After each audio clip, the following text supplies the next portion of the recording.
महानदी रे निश्चित भाव में विगत दिन में उपरमुंडे वर्षा हवा जो अधिक पानी पशिची से अनुसार आम गतकाली खोली आउ 4टा गेट खोली टोटाल 24टा गेट रे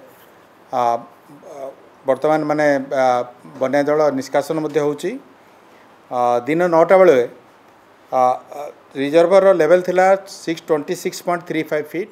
आपण जानते सर्वोच्च जलधारण क्षमता होची 630 फीट। आउ सेतेले 3,85,000 क्यूसेक जलभंडार भितर को प्रवेश करथिला एवं 4,24,000 क्यूसेक 24टा गेट देकरी पावर हाउस देकरी केनाल गुड़ा देकरी निष्कासन होतला। तो वर्तमान आम ताकू जेहेतु आमर कमीगलानी इनफ्लो आमर तेणुकरी आउ 4टा गेट बंद करने निष्पत्ति होती। खूब शीघ्र सेटा बंद मध्य हो जिवो। आउ ता फल रे आमर तलकू जो 24टा गेट खोला थिला ता द्वारा तले आमर विभिन्न स्थान रे जलस्तर बढ़ी महानदीर तलमुंडरे जमती आप देखिए मुंडली रे 3,57,000 क्यूसेक 9टा बेले प्रवाहित होउची। बरमुल रे 4 लाख खैरमाल रे 5,41,000 क्यूसेक जल वर्तमान 9टा बेले प्रवाहित होउतला। तेबे यही जो 24टा गेट खोला है हीराकुदर ता फल रे जो बन्या जलटा आसीबो सेटा मुंडली रे आसंता काली संध्या 6टा बेलू प्रवेश करिवो। पाखापाखि 5,50,000 क्यूसेक जल प्रवाहित होबो मुंडली रे आसंता काली 6टा बेलू। एटार पूर्वानुमान अच्छी।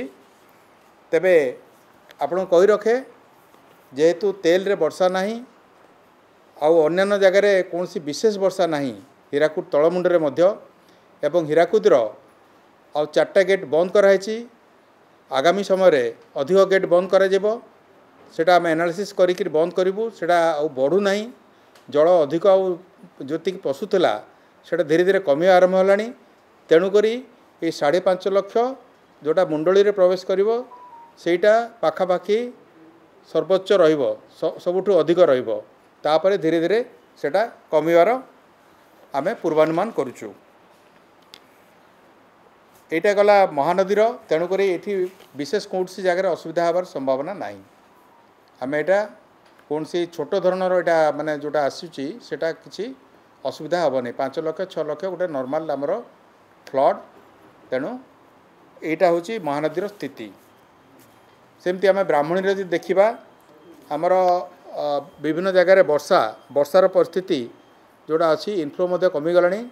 रेंगाली डैम रे 2टा गेट देकर जल निष्कासन होता 3,692 क्यूमेक डिस्चार्ज होता 2,666 इनफ्लो माने जलभंडार भीतर को एति क्यूमेक्स प्रवेश करथिला 2,166 क्यूमेक और जलस्तर थिला 152.52 मीटर जेतोले कि आमर सर्वोच्च जलधारण क्षमता होची 123.5 मीटर। तेबे यही जो जलभंडार को जो पानी प्रवेश करुच्ची जल प्रवेश करुच्ची सेटा जेहेतु कमी गलानी आम आउ गोटे गेट आज बंद करुचु। वर्तमान 2टा गेट चलुला वर्तमान गोटे गेट आमर चलिबो। तो यहाँ मुख्य आमर जोटा 2टा बंध ता बाबद कहली। विभिन्न नदी गुड़ाकर जो स्थिति देखिबा कौन सी जगार बन्या नहीं केवल जोटा जलका गतकाली थिला विपद संकेत उपरे सेटा एबे 10टा बेले ठीक विपद संकेत 6.5 मीटर रे अच्छी आउ सेटा तलकू खसुची खसवा ट्रेंड रे अच्छी।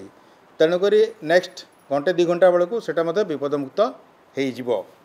आउ अन्य जगार आपण जे धरिबे ब्राह्मणी बैतरणी बुढ़ाबलंग सुवर्णरेखा ऋषिकुल्या वंशधारा सबु जगार नदी रे जलर स्तर विपद संकेत ठारू यथेष्ट तलरे रही। तेणुकरी कौन सी जगार बन्या परिस्थिति नहीं। आमे जदि जलभंडार स्थिति देखिबा आमर मेजर जो रिजर्वर अच्छी 8टा से भितरू 3टारे 50% तले माने आमर जलभंडार संचित होईची। आउ 50% रु 75% भितर 2टा आउ 75% रु 100% भितर 5टा क्षमा करेंगे बिलो 50% गोटे जगार अच्छी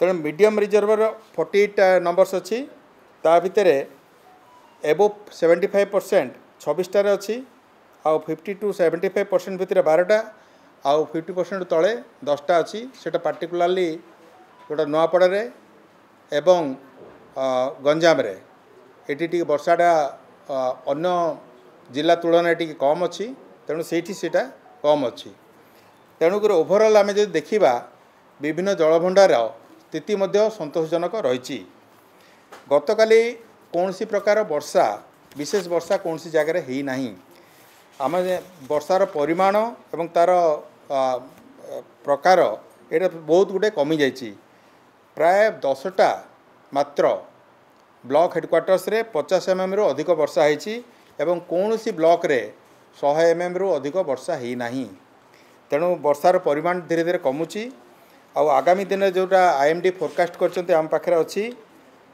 आगामी 7 दिन जाए कौन सी जगह वर्षार पूर्वानुमान करा जाए नाही तेणु आमे आशा करूचु जे विभिन्न नदीर स्थिति जोटा अच्छी जोटी भी जलस्तर जी अधिक अच्छी आगामी दिन में ता देहरे व्यापक सुधार आसीबो एवं कौन सी प्रकार असुविधा होबार आमे संभावना देखुना 5,50,000 क्यूसेक सेटा आसीबो मुंडली रे आसंता काली संध्या बेलू सेटा प्रवेश करिवो एवं सेटा धीरे धीरे कमी मध्य जीवो सेटा सर्वोच्च एटा रहिबो धीरे धीरे कमी जीवो कारण आमे वर्षा नहीं गोटे है मझीरे वर्षा नहीं हीराकुद तले आउ गोटे कथा है जे आमे हीराकुदर मध्य गेट गुड़ा क्रमान्वये आमे बंद करवा आरंभ कलुणी अलरेडी 24टारू बर्तमान 4टा बंद करके 20टा चलती आज आमे आउ 4टा उपरला बंद करूँ आसंता काली पुणी बंद करूँ एवं जेहेतु वर्षार आउ माने आम देखिपारुना तेणुक आम यहाँ बंद करने प्रक्रियाटा